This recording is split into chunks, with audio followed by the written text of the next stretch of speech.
It's the HoopWise podcast from New England Basketball Journal, a comprehensive look at the basketball landscape in New England, tracking prospects, recruiting, college, and more, with your hosts, Steve Hewitt and Ethan Fuller. And welcome back to another episode of the HoopWise podcast, part of New England Basketball Journal. I'm Ethan Fuller. We got Steve Hewitt. We have a friend of the show, fellow employee, Matt Doherty, who was very helpful for us this weekend. Before I dig into everything, Matt, how are you doing? How's your weekend?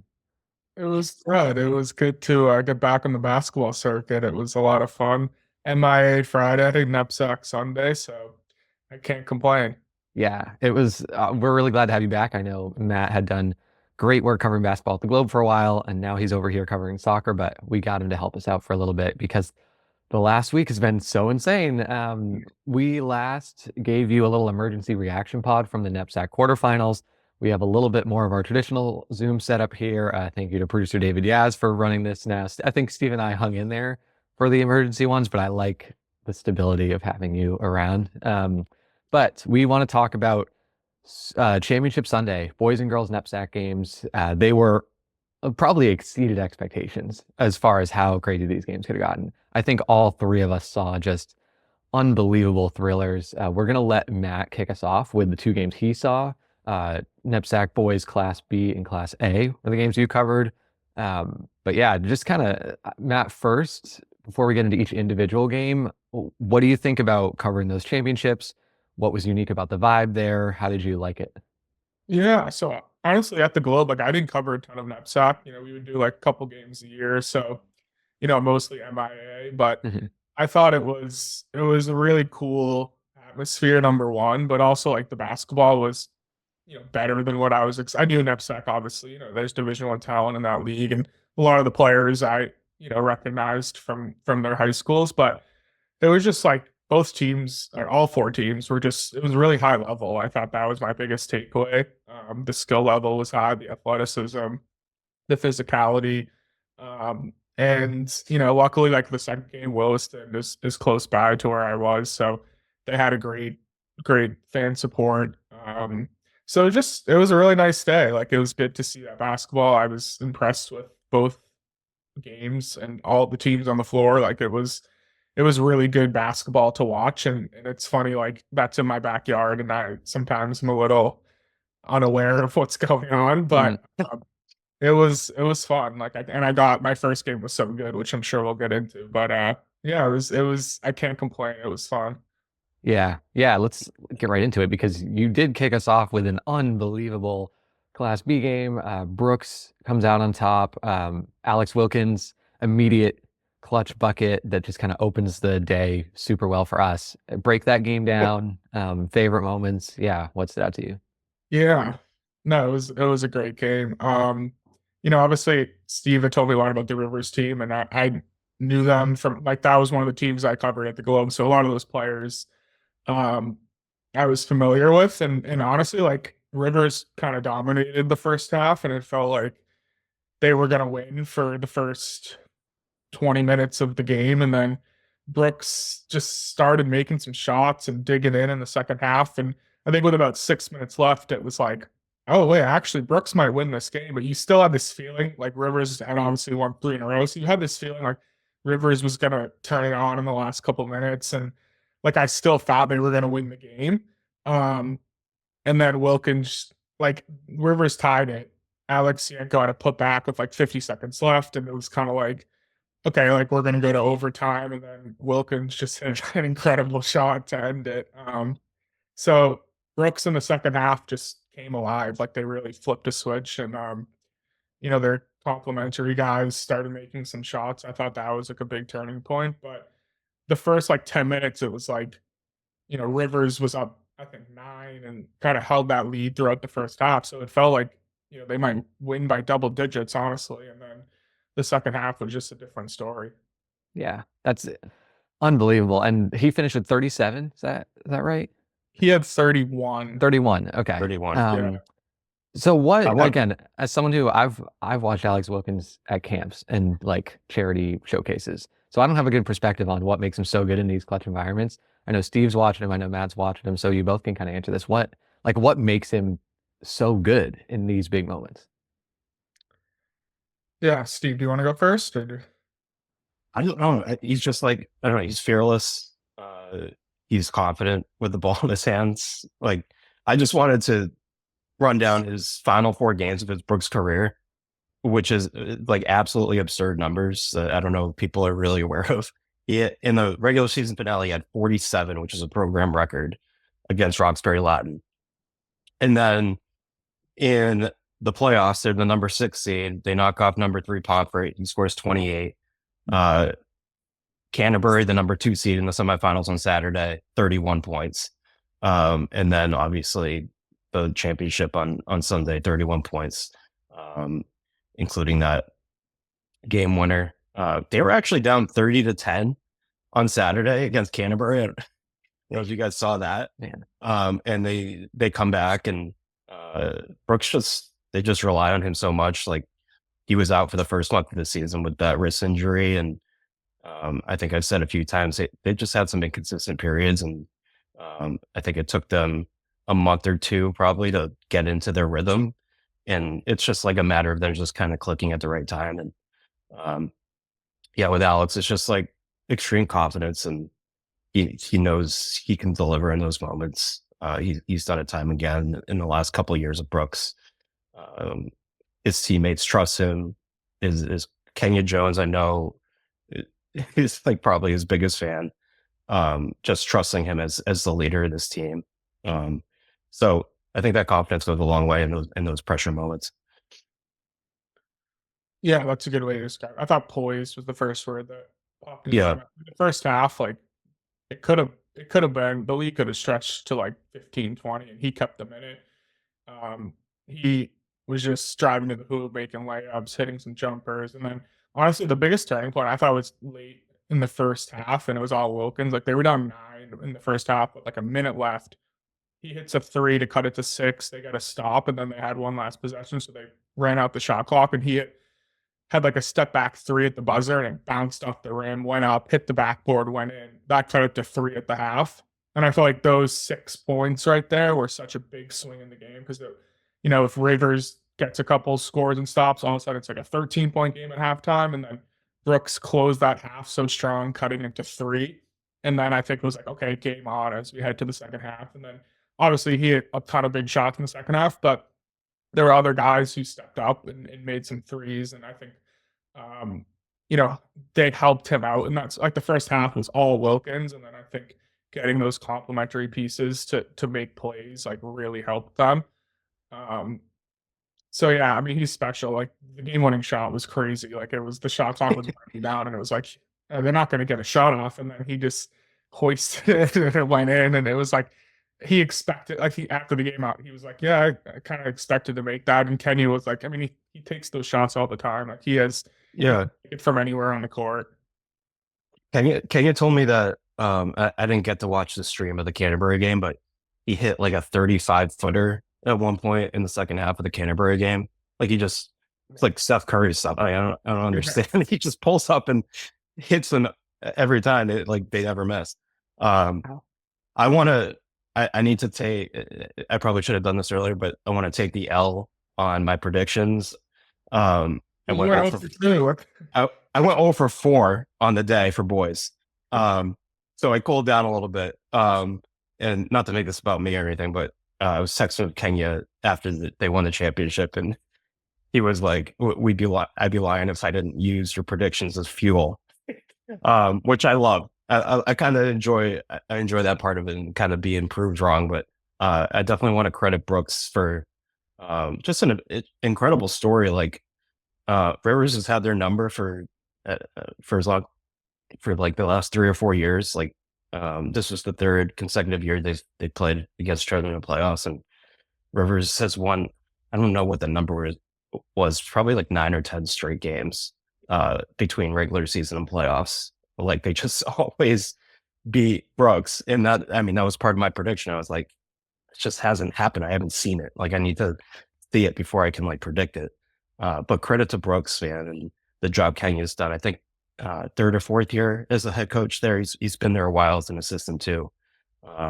But an incredible story. a kind of an underdog story, number 6 seed, and Alex Wilkins, MVP, like just all the credit to them to kind of put it together at the perfect time of this season in the last week or so to win this championship. And I had predicted in the preseason, I was like, I think Brooks could do it this year. And then obviously they went through their inconsistencies, but really cool to see them get it done on Sunday for sure.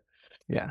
Yeah. So amazing way to start the day. And then we get Class A Williston Northampton against Phillips Exeter. This, if you know the backstory from listening to some of our episodes, we've wondered if this game would happen dating back to when it got canceled in late December because of a snowstorm. We weren't sure if we were going to get this game, and we got it. Matt, break that game down for us. How did it end up turning out? Did it live up to our individual hype? Not really. No. Williston scored the first 14 points. They were 14-0, and that was honestly kind of it. I mean, Exeter like pushed back a little in the second half. Like they cut it to 10 with like 13 minutes left, and Williston went on like a 6-0 run. It was back to 16, and that was kind of it. Yeah, it was just Williston was really. I mean, I texted Steve like in the middle of the game. I was like, "This team's really good," and he had told me leading into it, he's like, "They got some good players." In the MIA, there's always like, when I look back on my years, there's like one team that kind of it's like, wow, that team was really good. Like BC High in 2022 was like so good. Worcester North in 2030. Like there's always just that one team, and I watched Williston. I was like, that's that team. I don't know. You guys know it better than I do. Like lost to Worcester Academy, but I just thought they played a great brand of basketball. They had talent all over the floor. They could shoot. Like they played fast pace. Like I really loved that team. And yeah, Exeter was good at just like physicality and athleticism. Like they couldn't really keep up with them in the end. So it was kind of like after the first 5 minutes, it was like Williston is going to win this thing, and they received some pushback, but they definitely deserved it. They were fun to watch. You had the Matt. I think I'm going to say the same thing. Yeah. Matt texted me like middle of the first half, I want to say. And I was obviously Western New England covering the AA and AAA, but I was texting him back and forth, and he's like, "Is Ashton Reynolds committed?" And I just had to like chuckle to myself because like, and obviously Matt doesn't really know this, but that's like been like one of my top storylines of the winter is like, how is Ashton Reynolds like just not committed to a college and didn't get his first offer until like a month ago?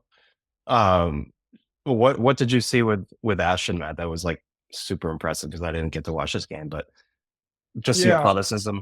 Yeah, athleticism. Yeah, he made a couple like just defensive plays. Like I think he had a block from behind, and he was kind of jumping out of the gym. And I was I knew like Googling it too. I was like Ashton Reynolds like commitment or something, and I didn't see anything, but I saw the other kids were committed. So I was like, wait, is he a 2025? Like he's not committed.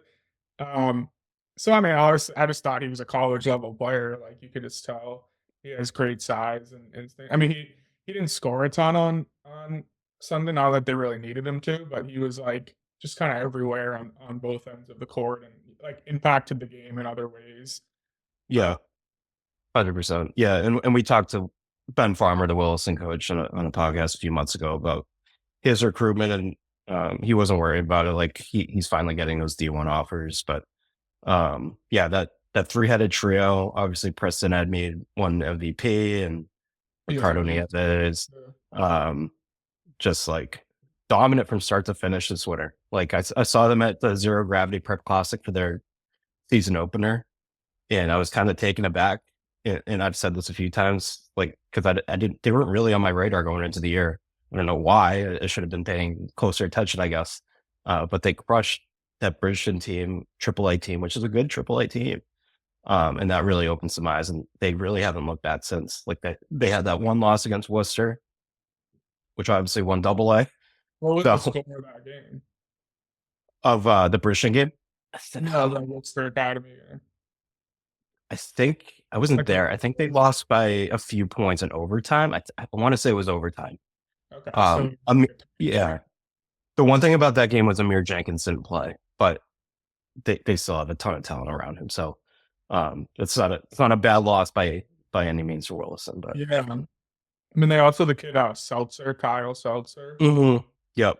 sophomore. Like he had a huge game too. He's, I'm sure, going to be on your guys' radar the next couple of years. But I was also really impressed with him. Like he is like 6'9", 6'10". He can shoot. He had a big dunk in the first half. Great rebounder. Like he played really well too. I think he had like 17 and 9 or something. Like he was probably their second, third best player that day. And kind of dominated down low. Like Exeter height wise isn't the tallest team in the world, so I think like having him was a big bonus for Williston. So I really like he's going to be a good player. I saw he's like ranked in the ESPN class of 27, I think he is. So I liked his game as well. Yeah, no, I think it's exciting that even in, like, we talk about so many of these seniors, but you can kind of see glimpses of the future in these championship games too, which is pretty fun. I think that wraps it up for those two games. But yeah, Matt, any general takeaways, any players that we didn't talk about from the winning or losing teams from those four that caught your eye that you are excited to see what they do in college? Yeah, I mean, obviously the Rivers kids like Altman, Alexienko, like they're great and they both played really well. Alexienko almost like kind of won, like him and Wilkins were going man v man the last couple minutes, and he like started really heating up in the fourth and had probably like 8 to 10 points in the fourth, like hitting some threes, driving to the cup, like offensive rebounds. So it was like he might like single-handedly will them. It was like him versus Wilkins in that. And so like those two Rivers kids are, and Fiore was really good too. I've heard that name before, but he played well. So like I know that Rivers senior class, like they obviously deserve some shout for the careers they had, and they were obviously a tough way to end it. Very upset after the game, but I mean those kids won a lot and left that program in a great spot. I mean Kenya made a good point. He's like they lost 2 Division I kids last year, and they're like back in the NEPSAC finals again. Like that's just a credit to what Keith does with that program. And even like Exeter, it was just like it wasn't scary. It was just like the physicality, athleticism was just a little lacking compared to Williston, but they got some ballers too. I mean, obviously Ryder ending his career. It felt like he was in high school. First, like I remember at Beverly, like that feels like so long ago that he was putting up buckets then, and obviously like had a great career at Exeter, and they had some good pieces too. Like what they got Luke Soden, is that his name? Yeah, like a really good shooter. Another uncommitted kid. So many uncommitted studs around. Yeah, that's another one. Yeah, they just played it. They played a nice brand of basketball. Like moved the ball really well, and I feel like all guys can shoot. It was just Williston was just a little on that level, but I thought it was just high level basketball around. If I'm being honest, sometimes I didn't know what to expect, but it was a lot of skill on the floor, which is good, and good for you guys to see that throughout the winter. Yeah, no, it's been a blast. And Matt, I will say before we let you go, because I know you're a former Patriot League student media member, Alexienko is such a Colgate player. I've said this to Steve. He's such a Colgate player. He's going to do so well there. Yeah. He's gonna win an NCAA tournament game for them. I think that's my bold prediction. They're gonna get in as like a 13 or 14 one year, and they're gonna do something. I can see it. They've been close. But yeah, I think that kind of wraps us up for Matt's games. Again, thank you so much, Matt, for pitching in. And we knew you'd do an amazing job. Obviously you did, but yeah, I hope you enjoyed the weekend too. It sounds like you enjoyed the basketball, and excited to see your soccer coverage too over at Soccer Journal. So yeah, thanks for jumping on. Yeah, thanks for having me, guys. Appreciate it, Matt. So yeah, we'll pivot over to Steve's games now. So while those two are going on, Steve's over at Western New England. Similarly, Steve gets 2 pretty unbelievable Class AA, and AAA games. Kick us off with AA first, Steve. Oh, where do I begin? Another L. I did take Cats to win this game, but yeah, I want to say kind of to Matt's point, just the high level like intensity. Like I kind of expected that. These are playoff games, but the emotion all these teams showed, like Cats, Worcester, Newman, Northampton, maybe it even exceeded my expectations a little bit. And I don't know if there might be a perception or narrative out there that like prep school basketball is just all about these kids trying to get exposure and they're there for themselves or what have you. But no, these kids want to win championships. Like, they care about their teammates, they care about their programs, their coaches care. So that like it's like almost like felt like college basketball, like NCAA tournament in some ways. Like they just want to win. And I guess we got to start with Amir Jenkins, MVP for Worcester Academy. We talked a lot about him. Came up huge again for Worcester Academy, especially late. He had a couple steals in the final minute. They beat Cat 68-64 for the AA title. Number 5 seed. They beat Cushing, kind of a shocker for me on Saturday at Cushing. Then go and beat the 2nd seed Cats. Just an incredible run. Led by head coach Jamie Sullivan. 3 championships in 4 years. A little bit of a dynasty out there in Worcester, with different parts over the years. I know last year they had some injuries that kind of prevented them from really reaching their ceiling, but this year they sort of gelled at the right time. I know they had some early season injuries, and I feel like over the last month they've been pretty full in terms of having all their pieces. And like I said, Amir Jenkins coming up big. Cam Haley, their other junior guard, huge free throws down the last 3-4 minutes. Super clutch. I think he finished at 19 points. But Amir Jenkins, his resume is just becoming ridiculous. We talked about it. Two-time state champion at Worcester North. Wins a gold medal last summer with Team USA at the 3x3 World Cup. And then he just wins a AA championship when no one made, I don't know, I don't want to say no one, but a little bit of a surprise. It's the 5 seed. And I know there was kind of little room between the 3 to 6 seeds, and they're probably better than that 5 seed indicates, but to beat the top 2 seeds, and it's just incredible job. And that they had to fight some, like, that was a crazy back and forth finish. Like, I think there were 5 or 6 lead changes in the final 4 or 5 minutes. Wow. Worcester had gone up 7 on this crazy Amir like steal and dunk. Credit to Worcester's fans, really showed out at Western New England. Had a big section behind their bench. That's where I was sitting over on that side. Amir has this crazy one-handed dunk in transition. Place goes, Cass calls a timeout. Place just going absolutely crazy. I'm thinking, I think there was still like 10 minutes left, and I'm thinking, oh man, I think Worcester might pull away here. Like, just all the momentum on their side. Credit to Cats, responded with a 16-3 run to take a 5-point lead. Jalen Perrell made some big plays, had a 3-point play. Jalen Williams Crawford was fighting through a little bit of an ankle injury. He suffered on Saturday. Definitely did not look 100%, but he was pushing through. He made some really nice plays. But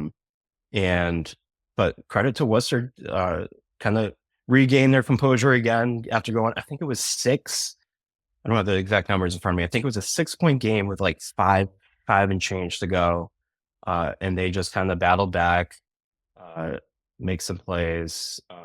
Ryan Sullivan was great against Leo Curtis, their 7-footer.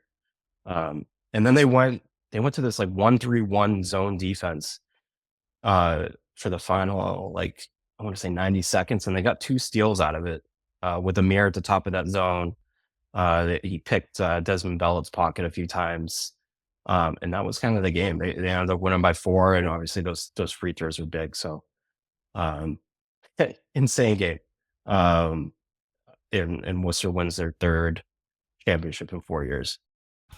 Are you serious about playing your sport in college? Do you need a flexible education that allows you to maintain your practice and competition schedules while also preparing you to succeed at the next level? You should check out the University of Nebraska High School. UNHS is accredited and offers more than 100 online courses, including NCAA-approved courses to protect your academic eligibility. Students could earn a UNHS diploma or take a single course for transfer credit. Courses are college prep, self-paced, and available 24/7, 365. Enroll anytime and take up to a year to complete a course. Visit highschool.nebraska.edu today. Hi, I'm Jamie Marcoux, AVP for Athletics at LaSalle University. We're proud to offer 15 NCAA Division III varsity sports teams. And last year, all of our varsity teams advanced to the conference playoffs. Our student athletes excel both on the field and in the classroom. LaSalle offers over 60 majors and minors and is located just 8 miles from Boston. With one of the most affordable private educations and housing ranked #1 in Massachusetts by Niche, we're committed to providing an exceptional college experience. Visit lasalle.edu to learn more. I feel like it says a lot that we've talked about Worcester Academy's offense and all the different kind of players that can go off in a given game. And then, 68-64 isn't crazy low scoring, but that's more of a defensive game. And especially when it comes down to final possessions like that, you got to lean on the defense, and for them to win it that way is really cool. And I know you're saying they were still very good for a 5 seed, but you had Cushing #1 and pretty clear #1 going in over in NEPSAC. So to beat them and then beat Cats, who we know, we've talked about how talented they are on paper and how deep they are. I'm blown away. I think that's a huge statement win for the program. And obviously Cats is a little bit shorthanded. They didn't have Jackson Terry for the last month. He hurt his wrist. So that's a big loss for them. It's not the same Cats that we've seen all season. But that shouldn't take anything away from what Worcester Academy accomplished. To go into Cushing on Saturday and win by 11. I think it was 2 weeks ago that they went in there and lost to Cushing, and Cushing was rolling 16, 17 wins in a row, and just a great run. Road Warriors, they go at St. George's in that opening game, ISL champ St. George's, beat them, go at Cushing, and then obviously in Springfield is a neutral site, but to have that kind of run, that's really impressive. And says a lot about Amir Jenkins, just with wherever he goes, man. Yeah, you listed it, and I think it was Dylan Thayer tweeted out his whole resume. He's a 26. We still got another year of him doing stuff. I know we got a whole summer of him at BABC. Who knows what? Obviously we know he's nationally ranked. I think he's going to keep climbing those national rankings. He's going to start getting some even bigger offers than he already has. The next 6 months to a year is going to be really fun to follow what Amir Jenkins didn't kind of close his high school career with. Yeah, absolutely. And then somehow after all these 3 games we talked about, we haven't gotten to the craziest boys one yet. Newman and Newhampton, we knew, maybe knew is a strong word, but we had a good feeling, or you did, all year that it was going to come down to these two. They were evenly matched. They split the regular season series. We knew this game was going to be good. I don't know if we knew a game like this was possible, but overtime, Newman wins 107-100, I believe. Let's start with the comeback from Newhampton, and then overtime. What happened here? I don't.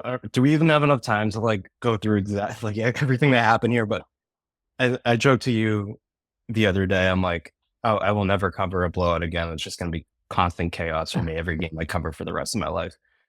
Like you said, Newman was so first of all, it was a crazy first half where it was just I felt like there was 5 seconds on the shot clock for every possession, because it was just up and down 49-49 at halftime. The shot making was insane on both sides, and then Newhampton kind of slowed down in the second half a little bit.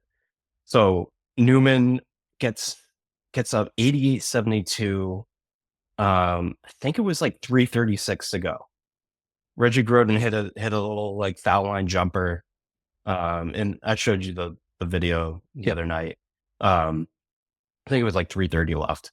And I'm sitting there, I'm okay, 16 points in 3 minutes. That is insurmountable in most cases. 90, I want to say 95 times out of 100. That team is not coming back.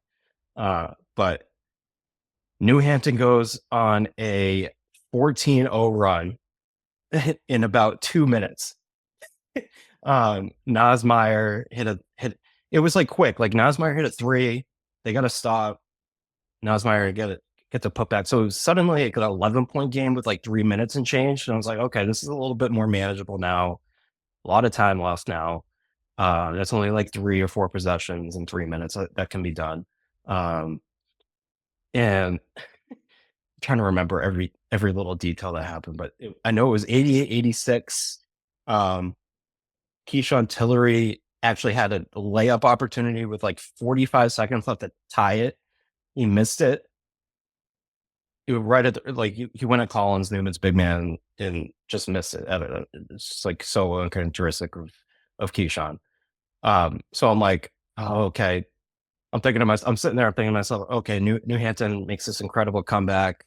It's just going to come up a little bit short. Like Newman went back up 4 with like 35 seconds left after a couple of free throws.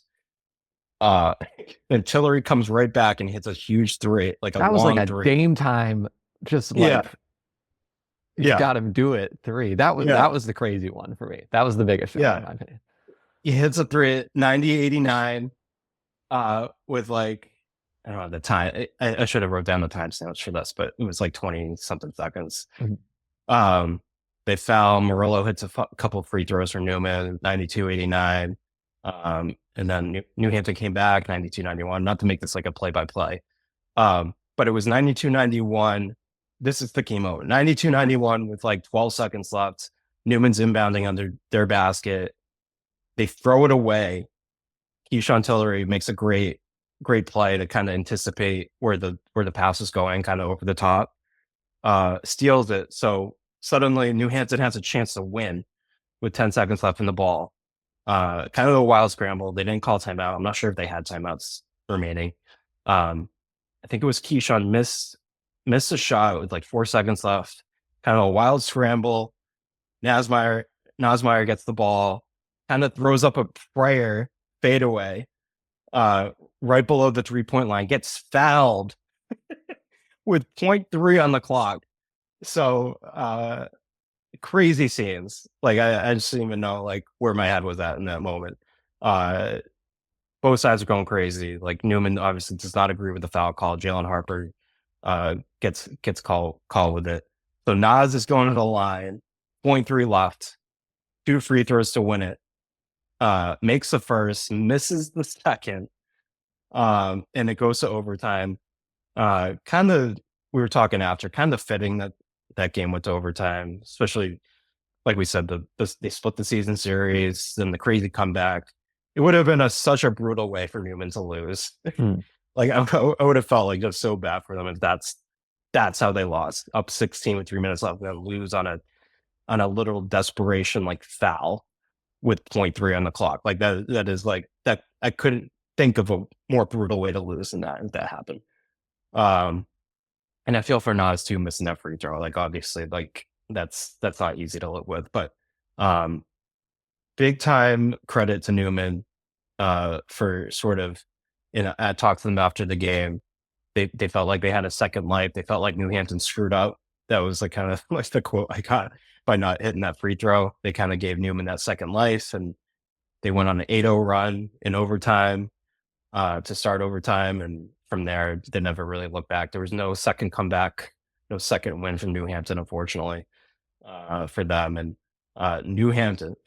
Newman prevails, like you said, 107-100.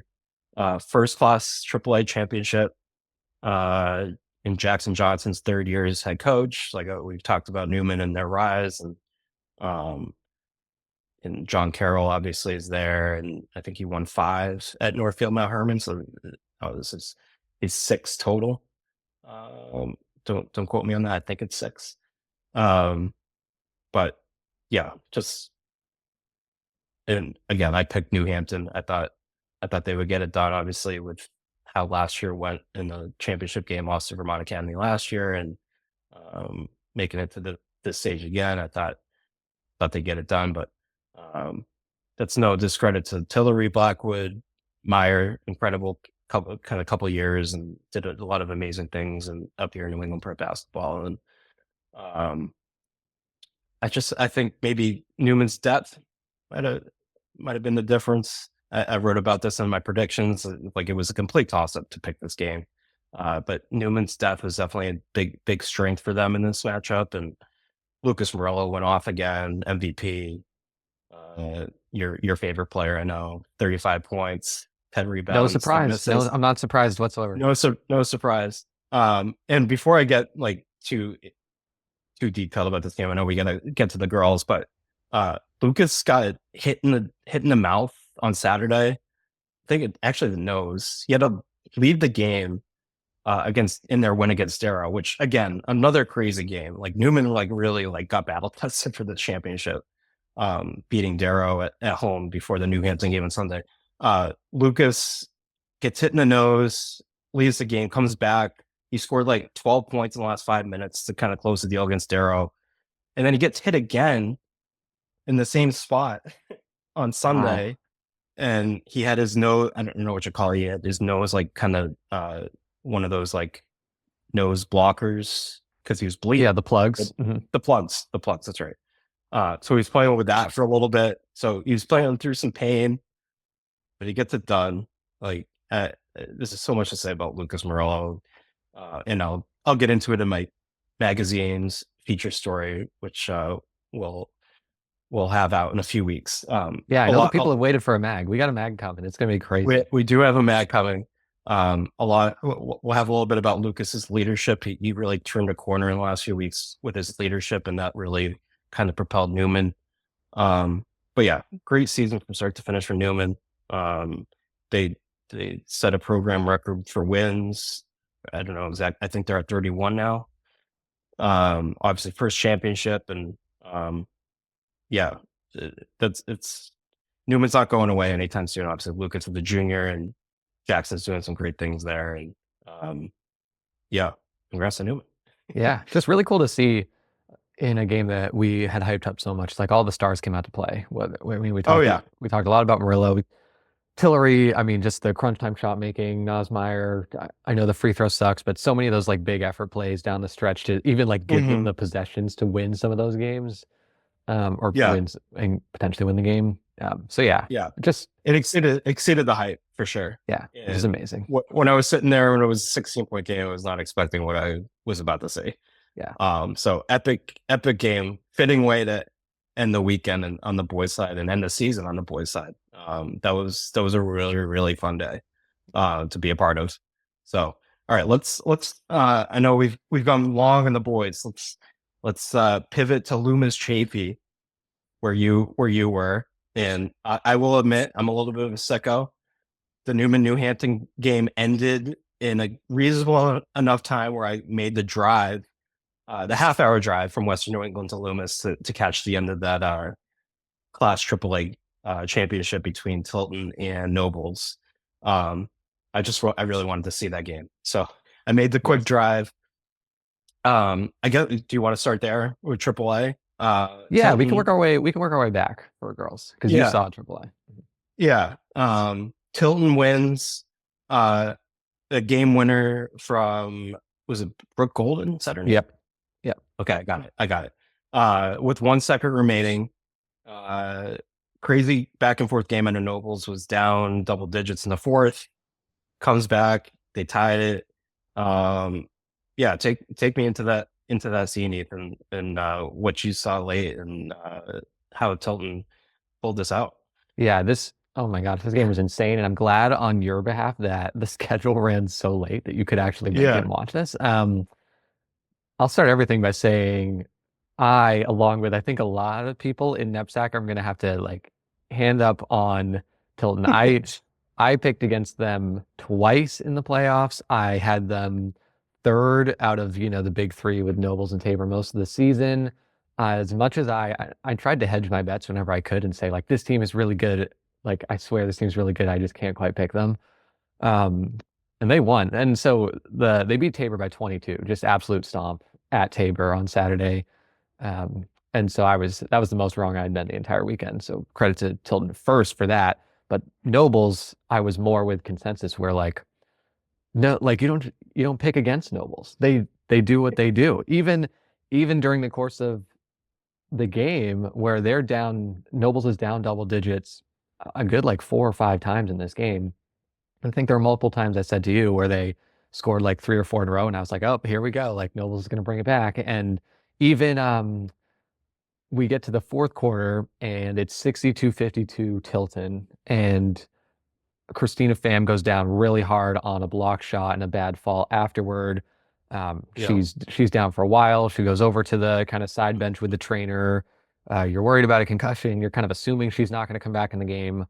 I assume the trainers kind of did their job properly, and she just had a nasty bruise. And then Pham even comes back like 3 minutes later. But in that span, Jasmine Cooper kind of puts the team on her back briefly with just these like driving spin move buckets and getting a bunch of steals. And they put together, I think it was like a 9-2 run or something, and then it gets up to being let me do my math quick, 14-4 run since that injury to tie it up at 66. And you're like, oh, this is just like Nobles, backs against the wall moment. Nobles just knows how to win these games. They get right down to it, and then Tilton gets a stop, and then Brooke Golden, I think she scored 4 points this entire game, but it was funny after she's yelling around with her teammates like, I hit the corner, because she's been working on just her like finishing around the basket and using the higher parts of the backboard and the corners to like have a softer shot and a like softer landing zone on her shots. And then bang, like biggest bucket of her life and like program changing bucket for Tilton with 1 second left to beat Nobles. And I think it was very cool. Again, like first credit to Nobles to have the seasons plus of dominance that they've had to still get back to the final. Christina Pham, Jasmine Cooper, Ashley Dingus are as good a trio as you will ever see in NEPSAC. They're all going to go do amazing things. Bryn Bryant too at Nobles. She's coming back 2026. Keep an eye on her. But Tilton, like big time. Tilton, first of all, game plan for this game was so interesting. Brooke Golden, again, who we talked about, 6'3" athletic center. They put her on Christina Pham to start this game, which at first you're like, what's going on here? Like Pham is going to cook her, but it worked pretty well. Like Pham did definitely, she got a couple of tough buckets, but didn't make her first 3 until the second half.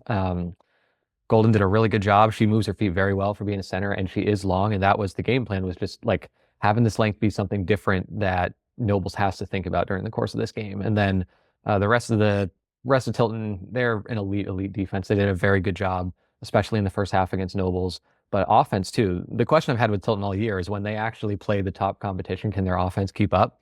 And their guards, Bella Kakuta, 22 points, great performance. Maddie McCaffrey, who has been inserted into the starting lineup during the playoffs because Lindsay LeMay was hurt. She played really well. Those two especially, they just moved around the perimeter so well. Were very confident shooting the ball. You need that kind of confidence on this stage. And for those two, for Kakuta to be a transfer and for McCaffrey to have not had the role that she has now, for them to step up in this moment for Tilton is massive. And just like overall credit, even like Coach Tara Brisson said after, she was like, on paper, we're not the most talented team. And Nobles has a nationally ranked player who's going to go be awesome in Cooper, and another high major player in Dingus, and like high mid-major player in Pham. They just beat Tabor too on the road. Tabor, nationally ranked player, a couple high major players on that team. Yeah. Tilton, this will change as some players get older and get more offers, but right now they don't have a Power 5 commit on their roster. And for them to go out and win against both those teams is like, that was incredible. I was so impressed by the resolve, the composure when they have leads that are consistently getting chipped away at by a good team. Yeah, that's all. That's kind of what I got to say for Tilton. It was amazing. Yeah. And they'll probably be back next year. Like Bella's a junior, right? So they got some star power coming back. But yeah, big credit to them. I know we talked a lot about Tabor and Nobles this year, and we've included Tilton in the discussion. But I think that they've been kind of a clear cut 3 for most of the winter. And to beat the top 2 back-to-back days to win the championship. Yeah, I mean, they proved us wrong. Yeah, no, I got nothing. I got no like excuse for myself. Like I think again, like I tried to write my predictions. I was like, they could win this game. I just can't make myself do it, and that's on me. Like I should have had the guts to pick them to win these games because they were playing really well. So yeah, that was AAA, and then I want to zoom back to AA. I'll shout out Jack Nelson. He did a really great job covering AA and Class B. We'll get to that. I didn't get to watch a whole lot of AA because I was writing Class A and then kind of doing management on the side, but I did check in. This was Worcester Academy and Darrow, two programs led by first-year coaches who did an unbelievable job in their first years. Before I get to Worcester Academy, I will shout out Darrow. To go from Class D and like not even be like a super amazing Class D program to being a Class AA finalist is unbelievable. Their defense was phenomenal. They upset Northfield Mount Hermon on the road. They're winning most of this first half against Worcester Academy. They go up a couple times. Worcester Academy had to come back. Just credit, like really balanced team too. You never really know who's going to get hot. I know you saw a little bit of Darrow when they played Newman in January. I know that was a loss for Darrow, but you liked Amanda Smith, the point guard. Oh, that's right. Yep. She's very good. They had Maddie Pepper-Omani. Oh, I believe I said that right.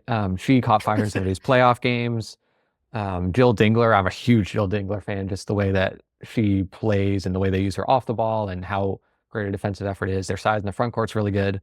So Darrow was great. That being said, this was a huge test for Worcester Academy because they are such a good offense that shoots threes so well, and they had to grind out. This is a 59-57 comeback Worcester Academy win. They had to grind it out on defense. They were not able to easily get a lot of the shots they wanted. Some of those shots weren't falling. Their leading scorer, Elise McDonough, who I'm going to get to more in a second, she only had 15 points. By her standard and by a team standard, that's not a whole lot, but they like gutted out everyone. Sage Youngberg, great job. Grayson Barnes down the stretch defense and free throws were huge. Just another really good team effort. I got to credit Dan Sullivan, assistant on the boys' side. First year, rocky start. They start 6-8 against a tough schedule. They end the year 18-2 and win the Class AA title, which is pretty crazy. And then the coolest, one of the coolest parts, again, I'm not condoning rushing back from injuries, especially head injuries. Not a good idea. That being said, Elise McDonough, pretty beaten up this game, takes one particularly nasty spill, kind of similar to Pham, bruise on her head. She's out. This is all in the fourth quarter, out for a few minutes. I'm trying to help Jack out because I want to go take a picture of the scorebook. So you saw how this worked.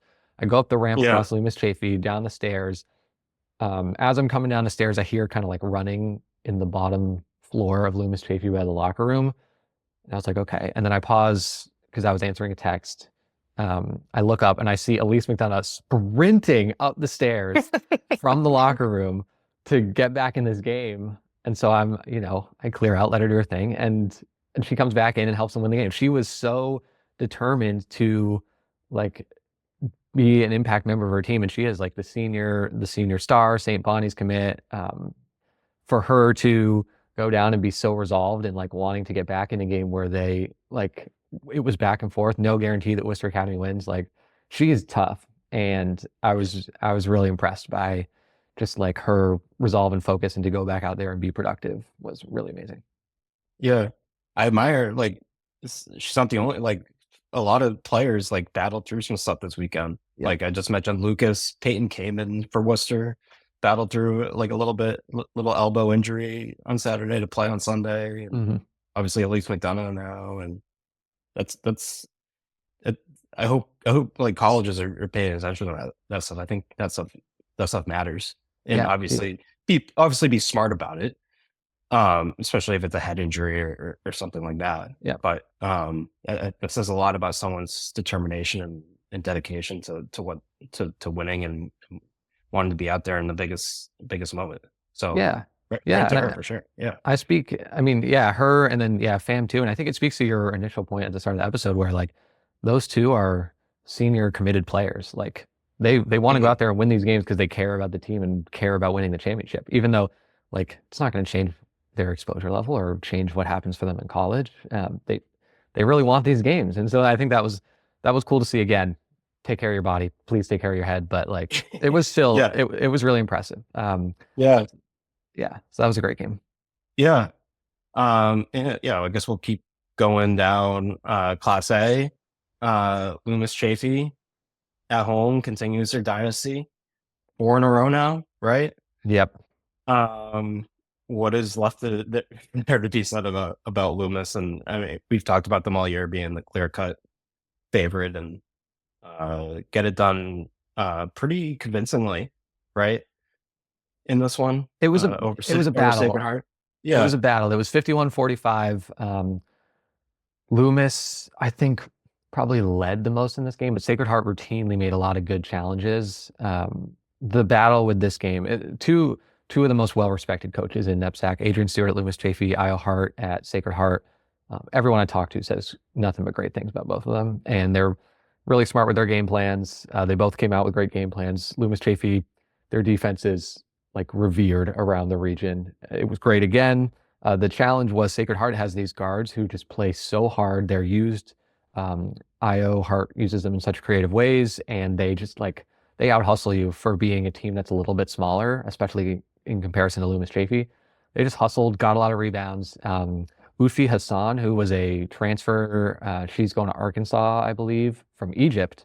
I'd been intrigued by her a lot of the year, and then she steps up in this moment and just when they needed a creator to either make a shot or just break down a driving lane and make a pass, she took those moments into her hands a couple times. And whenever Loomis Chaffee got a big buck and you thought they were going to stretch it out, she led those turnarounds. Luciana Parada, who is whenever we do a 27 watch list, she'll be on it for sure. Great versatile player who can make threes, who can drive the lane a little bit, very long on defense.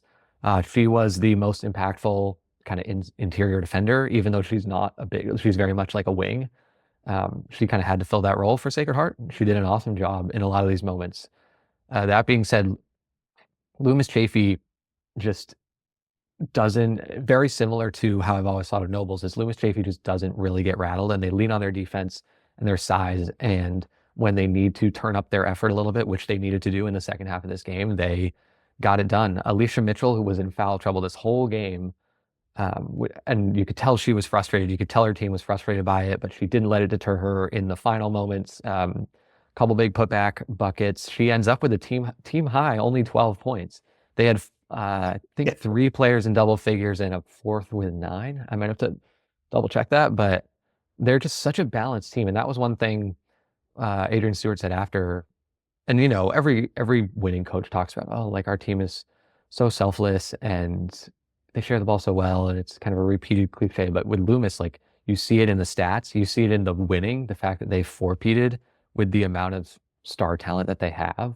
The fact that it's not one person always carrying. And especially this year, after they lost Karis Baker and I think Kiara Dume in previous years, they didn't have a single primary creator in this team throughout the year, and they just balanced the whole way. Abby Congdon, every opposing coach, except when they're playing against her, loves Abby Congdon because she plays so hard at point guard. I've gotten so many glowing reviews from opposing coaches about her. So yeah, and she's going to Tufts, by the way. And so yeah, just rock solid. Credit to Sacred Heart for making this as great of a game as they could have. Just no denying Loomis Chaffee. They know how to just do this every year. It's the buy-in team-wide is so impressive. Yeah. Impressive stuff to win 4 in a row. Obviously we saw the Rivers boys couldn't quite get 4 in a row, but to even get 1 or 2 or 3 is impressive enough. So 4 in a row is just ridiculous. Yes. And then let's finish off with Class B. Speaking of defense, Rivers wins this one 53-37. Yep. Over St. Luke's. Shout out Kenny Small, first year head coach, wins the championship for Rivers. What did you? I know Jack was covering this game too. But what did you see in this one? How did Rivers get this done? As what seed were they? Were they 3 seed? They were a 3 seed. And again, we talked all last week about how insane the Class B postseason bracket was and how seeds don't really matter. But yeah, they were a 3 seed. They won on a Grace O'Sullivan game winner with 2.6 seconds left in the semis against Berkshire. And then they go into this game and the defense is real. There's a couple people I want to credit. First, Natalia Hall-Rosa, who I have watched for many, many years between Bridgewater, Raynham, and Rivers now. What an amazing high school and prep school career for her. Very beloved in the community too. She's someone I've always really admired for how active she is at like summer showcases and all-star games and community events. People really care about her a lot, even outside of teams and stuff. So very cool to see the support for her in these final games. And then she has a game high 21, really great driving score, played really good defense in this game. Her and teammate Grace O'Sullivan, so Ha Rosa, Seton Hall commit, Grace O'Sullivan, Princeton commit. They are one of the like most, I'm not saying this well meshed. Like their duo chemistry is unbelievable. It showed in the game winner, which was a Ha Rosa assist to Grace O'Sullivan. A lot of their like 2-player actions or their like off-ball screening actions for each of them. And I'll credit Kenny Small too for his game plan with a lot of this stuff, but they just move without the ball so well, both of them. And so Ha Rosa had 21, O'Sullivan had 14. I'm going to put O'Sullivan on my all-tournament team, but it's really a coin flip. Like Ha Rosa was awesome this tournament too. Both great players. But I do want to credit, in this game and in the last game, freshman Joy Robinson, who Rivers, I guess I kind of missed this during the season, but they like have started to really believe in her as their best like on-ball guard defender. I didn't really know a whole lot about her before, maybe up until the semifinals. And then I see her defending Chloe Egan, who I really like at Berkshire. She did a very good job on her. Then in this game, they put her on Cam Nelson, who is a senior Syracuse commit, who we've put on Prospect Watch and who I hype up all the time. Nelson scored 14, but I think it was 10 in the first half, kind of shut down in the second half. And Joy Robinson, like it was really hard for Nelson to drive in a straight line, which is where she really makes her money. And she had to kind of reset her drives a lot of the time or like look for switches. Like I cannot commend enough Joy Robinson's piece in this defense. It was really amazing. She was totally off my radar through this entire season. And now that I finally was able to watch a couple of Rivers games in a row, like very, very impressed. I believe she's from Norwood, Mass. And so I'll be watching her moving forward. And then, just generally like the defense to hold Greens Farms to 45, who I thought Greens Farms was going to win that game. Berkshire to 43, and then St. Luke's to 37 with the guard talent that they have is like really, really impressive job from the entire Rivers team, from Small in his first year, kind of orchestrating this championship run. Just so impressed. Like they did a really good job. Yeah. Amazing job. A lot of first year kind of young head coaches making it deep this year. Yeah. I was really gonna hope I don't forget any, but even like St. George's with Angelina Marazzi to go as an 8 seed, again, throw out the seeds, but to go on the road and beat Suffield in the way that they did was really impressive. They fell in the semifinals, but I think the program's in really good hands with her. Small, we mentioned. Abby Streeter, we mentioned. Newman girls lost in the quarterfinals, but they're off to a really good start. And obviously, like that entire program's new. So the staff's new. They did a really good job there. I don't think AAA had any. AAA is all kind of longtime head coaches, but I'm trying to think if I'm missing anyone. Langston Ross at Hotchkiss took Hotchkiss back to the semifinals. They gave Loomis Chaffee a good game. So I think the kind of new blood in NEPSAC for coaching is really promising for sure.